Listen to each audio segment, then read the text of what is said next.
I pledge allegiance to the flag of the United States of America and to the republic for which it stands, one nation under God, indivisible, with liberty and justice for all.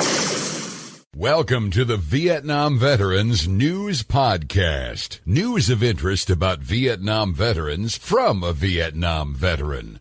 Now, here's your host, Mac Payne.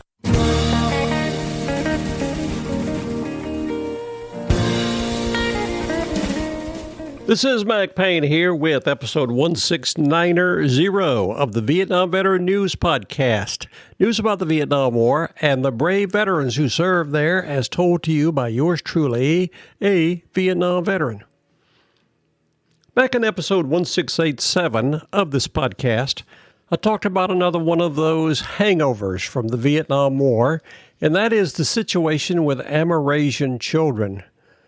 Amerasians refer to those children who were the product of, most of the time, American fathers and Vietnamese mothers. As long as we were there, things were fine for these Amerasian children. When we left, things turned bad for the Amerasians. The communists did not like them because they were reminders of the Americans who were there for many years, and they did not take kindly to these mixed-race children. Sometimes they even killed them. Back in episode 1687, I talked about a Vietnamese lady who had an Amerasian daughter. She made the difficult decision of giving her daughter up for adoption and sending her over to the United States to keep her from suffering from the communists who took over South Vietnam in 1975, 2 years after we left. It was a touching story because after 44 years of searching, that mother and daughter were finally reunited. Most Vietnam veterans, like myself, were aware of the Amerasian situation. We didn't give it much thought. We just moved on with it because we had other things to think about, more pressing. But to the Amerasians and their families, it was a big deal. Many are still suffering with today. In this episode, I'm going to share another story with you about the situation. It, too, comes out of Boston, Massachusetts, specifically WBUR radio. They interviewed a Vietnamese-American man who had an American father and a Vietnamese mother. He came to this country via a little different route. He's over here doing well, and he is doing something special for his fellow Amerasians. He is helping put those families back together. He also searched for a long time to find his biological father. He finally found him. Unfortunately, he didn't have a whole lot of time to spend with him because his father passed away 2 years later. This man named Jimmy Miller is helping other Amerasians find their families. Let's take a look at this story about what Vietnamese-American Jimmy Miller is doing to help other Amerasians find their families. This story was provided by Sofie Isenberg, entitled, Vietnamese-American Man Dedicates Himself to Reuniting Other Amerasians with Their Families. Dateline, Boston, Massachusetts. When Jimmy Miller first landed in Spokane, Washington in 1989, he felt welcomed. Fellow refugees, government services, and charities all pitched in to help him and his family settle into their new home. I feel that I am so happy that I finally came to the country. I have freedom now, Jimmy recalls. An aside here, another important thing these Amerasians are doing who come over to this country are reminding us how fortunate we are to live in this country where we enjoy freedom and liberty. They don't have that in other places. Continuing with the story. Talking about his new home in Washington, it says, it was a world away from the life he left behind.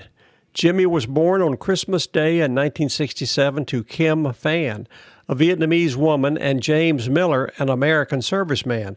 His parents met and married in Saigon during the Vietnam War.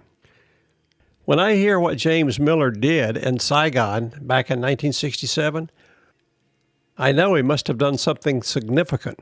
I remember when I was up in A Battery, 4th of the 77th Field Artillery, with the 101st Airborne Division up at Phu Bai, not far from Hue. We had a soldier in our battery that fell in love with a Vietnamese girl and wanted to marry her. He spent almost his entire tour trying to get all the paperwork done. Finally, toward the end, he accomplished it. So I know that Jimmy Miller went through a lot to make this happen. Back to the story. James Miller married his Vietnamese bride on Christmas Day in 1967. In 1968, James was injured and sent back to the United States. The couple eventually lost touch. Kim remarried and had 2 more children. Throughout the war, Jimmy's family lived in American-allied South Vietnam, where the family owned their home and ran a successful business. Jimmy, a half-American child, was relatively safe and treated with respect. But things changed drastically in April of 1975 when the war ended and Communist North Vietnam forces gained control of Saigon. Kim worried for her family's safety and especially for 7-year-old Jimmy. Amerasians, the commonly used term for children of Asian women and American servicemen, were seen as children of the enemy, and their mothers were at risk of being treated as traitors. My mom hid me in the rooms when the communists came. She burned everything from my dad because she worried that if she kept any information about him, then we might have retaliation from the communists, Jimmy said. The regime seized their home, forcing Jimmy and his family to move in with his grandmother, who lived about 75 miles outside the city. You notice that?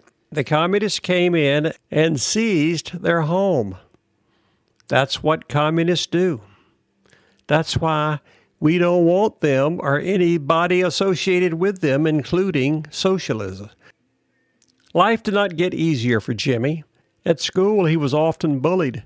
Children would beat him up and call him names like half-breed. Can you imagine going to school every day and having to face bullies who would beat you up? That would be unpleasant right there. By then, Jimmy says his family was poor. But other Amerasians were suffering much more. Many of them were orphaned and survived by picking through garbage. He remembers the time he encountered a young Amerasian child who did not even have a shirt. I took my shirt and I gave it to him, he says, because I knew I had another one at home. 12 years after the war ended, the U.S. passed a law to make immigration easier for Amerasians and their families. Jimmy jumped at the chance, and by December of 1989, he and his immediate family arrived in their new home in Spokane to begin a new life. Jimmy wanted this new life to include his biological father. I missed that and all his guidance when I was growing up, he says. I wish I had a father to guide me to be a better person. All Jimmy had to go on were his father's name, James Miller, and a photo album his grandmother managed to hide after the war. After years of searching and coming up empty-handed, he eventually gave up. But his younger half-sister, Trin, did not. She knew how much Jimmy wanted to find his father. She tried to search everything, and she did this secretly. I didn't know anything, Jimmy says. Starting with nothing more than a postmark on an old envelope, Trin managed to track down Jimmy's dad and put the two in touch. Jimmy still remembers when they finally met face to face. I saw him, he saw me, and we just walked over and we held on to each other. I finally have a father, he recalls. You know, it is a Vietnamese saying that the child growing up without a father is like a house without a roof. Jimmy and his dad did not have very long together.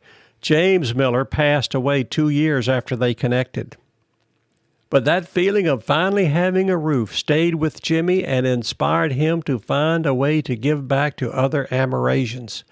According to Jimmy, there are about 350 Amerasians still living in Vietnam today.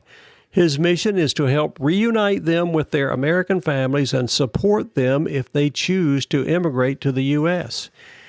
He does this through his nonprofit, Amerasians Without Borders, which raises money for DNA kits and immigration support. I tell you, when I found my dad, I know how it feels, Jimmy says.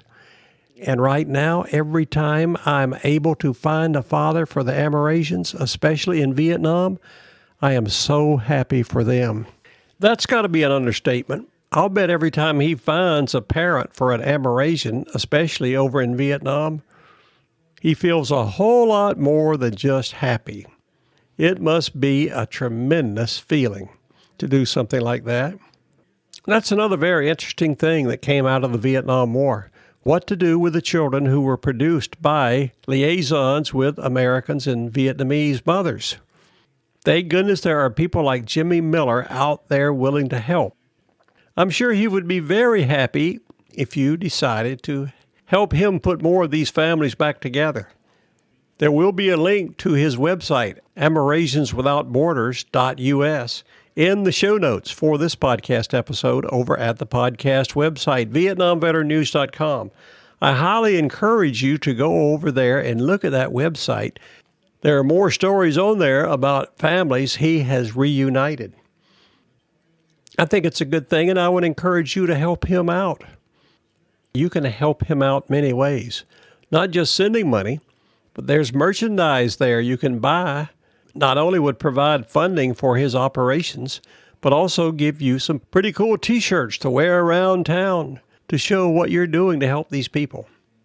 I think it's a wonderful thing Jimmy Miller's doing. I am happy he was able to find his biological father and spend 2 years with him before his father passed away. That's a great thing. I appreciate what Jimmy Miller is doing, and I encourage everyone to support him in his efforts. That's my opinion, and I'm sticking to it. This is Mac Payne here, closing out episode 1690 of the Vietnam Veteran News Podcast. Thank you so much for listening. You are cordially invited to return again soon and often to listen to more of these stories coming your way on this podcast, the Vietnam Veteran News.